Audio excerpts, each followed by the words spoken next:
औज़ुबिल्लाहिमिनश्शैतानिर्रजीम बिस्मिल्लाहिर्रहमानिर्रहीम अस्सलामु अलैकुम वरहमतुल्लाहि वबरकातुहू। मैं हूँ बिलाल और आप देख रहे हैं Bilal Ramzan TV YouTube channel. दोस्तों, इस वीडियो में हम बात करेंगे तहरीक लब्बैक के सरबराह साद हुसैन रिजवी की गिरफ्तारी के बारे में और जानेंगे कि हुकूमत जीतेगी या तहरीक लब्बैक के सरबराह अल्लामा साद हुसैन रिजवी। तो वीडियो स्टार्ट करने से पहले आपसे गुजारिश है बिलाल रमज़ान टीवी को सब्सक्राइब करें, बेल के आइकन को दबाएं और वीडियो को लाइक करें ताकि इस तरह की मालूमाती वीडियो आपको इसी चैनल बिलाल रमज़ान टीवी पर मिलती रहे। तो चलें वीडियो स्टार्ट कर लेते हैं। तहरीक लब्बैक के बानी सरबराह अल्लामा खादिम हुसैन रिजवी की वफात के बाद लोग इस वहम का शिकार थे कि आया इनका नौउम्र साहबजादा इस जमात पर अपनी गिरफ्त भी कायम रख सकेगा या नहीं। हम पीर 12 अप्रैल 2021 को साद रिजवी की गिरफ्तारी से लाहौर के बाद इनकी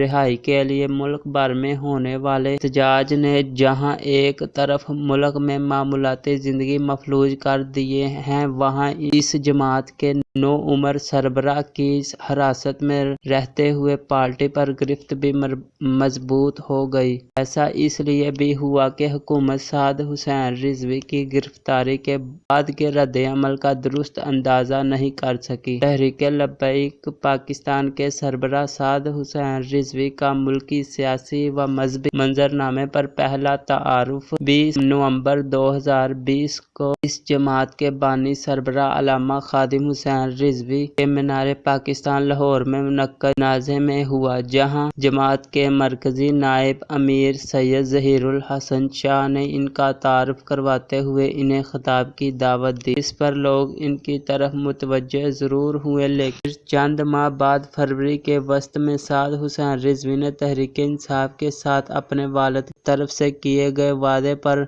अमलदरामद न होने की सूरत में इस्लामाबाद का रुख करने का ऐलान कर दिया। साद हुसैन रिजवी ये खिताब कर रहे थे तो इस वक्त वो लाहौर में अपने वालिद के मदरसा जामिया अबू ज़र गफ़ारी में दर्स निज़ामी के आखिरी साल के तालिबे इल्म थे। दर्स निज़ामी MA के बराबर मदरसे की तालीम को कहा जाता है। इनके कंधों पर तालीम के साथ साथ अपनी जमात को चलाने और इस पर अपनी गिरफ्त कायम करने का बोझ भी आन पड़ा था। ताहम वो तंजीमी तौर पर पहले ही अपने वालिद के हमरा मुतहर्रिक रह चुके थे और नवंबर 2020 में अपने वालिद की तरफ से इस्लामाबाद में किए जाने वाले आखिरी धरने में इनके साथ मौजूद थे। खादिम हुसैन रिजवी वफात से कबल ही नवंबर 2020 के आगाज में इस्लामाबाद में धरने के दौरान फ्रांस में होने वाले मुबैना तौहीन रिसालत के तनाज़ा पर इस वक्त तहरीक इंसाफ हुकूमत के वजीर दाखिला एजाज शाह से मुआहदा कर चुके थे कि हुकूमत 3 माह के दौरान फ्रांसीसी सफीर को मुल्क बदर करने के लिए इक़दाम करेगी। साद हुसैन रिजवी सोशल मीडिया पर मुतहर्रिक रहने के साथ साथ नौजवान नस्ल को तहरीक लब्बैक के नज़रियात से आगाह करवाने के लिए लाहौर के सरकारी निजी तालीमी अदारों के दौरे करते रहे। फरवरी 2021 के वसत में साद हुसैन रिजवी ने अपने वालिद के साथ होने वाले हुकूमत के मुआहदे पर अमल दरामद को यकीनी बनाने के लिए इस्लामाबाद आने का ऐलान कर दिया। ये वो मौका था जब तहरीक इंसाफ हुकूमत को सियासी महाज पर 2 चैलेंजेस का सामना था। अव्वल अपोजिशन के इत्तेहाद, बल्कि सबसे अहम तहरीक लब्बैक की तरफ से फरवरी के वसत में इस्लामाबाद की तरफ पाकिस्तान डेमोक्रेटिक मूवमेंट की तरफ से मार्च में लॉन्ग मार्च का ऐलान। और इस वक्त PDM तो अंदरूनी इख्तलाफात के बायस अपना मार्च मुलतवी कर बैठी, लेकिन साद हुसैन रिजवी किसी तौर पर भी पीछे नहीं हटने को तैयार नहीं थे। ताहम साद हुसैन रिजवी और इनके करीबी रफ़का से पंजाब हुकूमत और इंटेलिजेंस हकाम ने मुलाकातें करके मार्च तक की मोहलत ले ली। इस दौरान वजीर दाखिला शेख रशीद अहमद साद हुसैन रिजवी से मुलाकात के लिए खुसूसी तौर पर लाहौर गए, जहां उन्होंने लाहौर इंतजामिया कारों के हमरा साद हुसैन रिजवी से एक बार फिर मुलाकात करके इनसे मोहलत में इजाफा हासिल करते हुए 20 अप्रैल 2021 का वक्त ले लिया। یقین دلایا کہ اس دوران حکومت فرانسیسی سفیر کے حوالے سے پارلیمنٹ میں قرارداد پیش کرے گی۔ شیخ رشید سعد حسین رضوی سے مزید مہلت لے کر اسلام آباد پہنچے تو یہاں انہوں نے حکومت کو ساری صورتحال سے آگاہ کیا۔ وزیر داخلہ میں ایک حکمت عملی کے طور پر پارلیمنٹ میں پیش کرنے کے لیے قرارداد کا ایک متن تیار کرنے کے ساتھ ساتھ تحریک لبیک اور ان کی قیادت کے خلاف ایک خفیہ پیپر بھی تیار کیا گیا۔ 15 فروری 2021 کو وزیر اعظم عمران خان نے ایک ٹی وی پر انٹرویو میں کہا کہ وہ تحریک لبیک کے مطالبات پارلیمنٹ میں رکھیں گے۔ اپریل کے پہلے ہفتے میں اسمبلی اجلاس بلایا گیا اور 7 اپریل 2021 کو وزیر اعظم عمران خان نے ایک اعلیٰ سطحی اجلاس کی صدارت کی جس میں وزیر داخلہ شیخ رشید احمد اور وزیر خارجہ شاہ محمود قریشی، وزیر مذہبی امور نور الحق قادری، وزیر داخلہ و انٹیلیجنس کے اعلیٰ حکام نے شرکت کی۔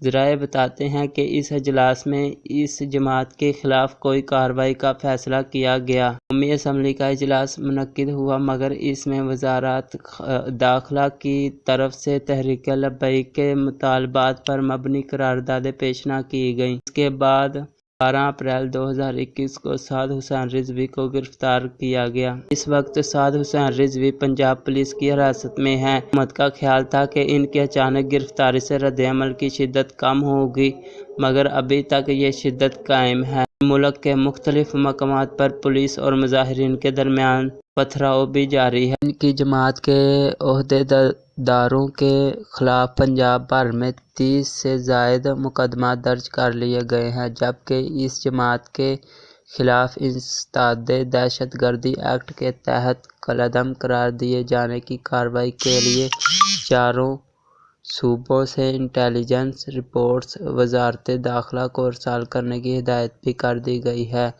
روایتی طور پر مذہبی جماعتوں بالخصوص تحفظ ناموس رسالت کا نعرہ لگانے والی جماعت کے خلاف حکومتیں اتحاد ڈالتی آئی ہیں۔ مسلم لیگ نون کے دور حکومت سے آج تک تحریک لبیک کے خلاف دفاعی حکمت عملی اختیار کی جا رہی ہے۔ پہلی بار حکومت نے سعد حسین رضوی کو گرفتار کر کے جارحانہ طرز عمل اپنایا ہے تاہم اس حوالے سے ملک بھر میں اس کا شدید رد عمل بھی سامنے آ رہا ہے۔ دیکھنا یہ ہے کہ حکومت اس حوالے سے اپنی حکمت عملی پر کامیابی عمل درآمد کروائے گی یا ماضی کی حکومتوں کی طرح ہتھیار ڈالنے پر مجبور ہو جائے گی۔ اگر ریاست کی طرف سے ہتھیار ڈال دیے گئے تو کوئی طاقت بھی آئندہ آنے والے ایک لمبے عرصے تک سعد حسین رضوی کی سربراہی میں تحریک لبیک پاکستان کا سامنا نہیں کر پائے گی۔ یہیں پہ ہمارے ویڈیو کا اختتام ہوتا ہے۔ اگر پسند آئے تو بلال رمضان ٹی وی کو سبسکرائب کریں، بیل کے آئیکن کو دبائیں اور ویڈیو کو لائک کریں تاکہ اس طرح کی معلوماتی ویڈیو آپ کو اسی چینل بلال رمضان ٹی وی پر ملتی رہے۔ تو ملتے ہیں کسی اور انٹرسٹنگ ویڈیو کے ساتھ، تب تک کے لیے اللہ حافظ۔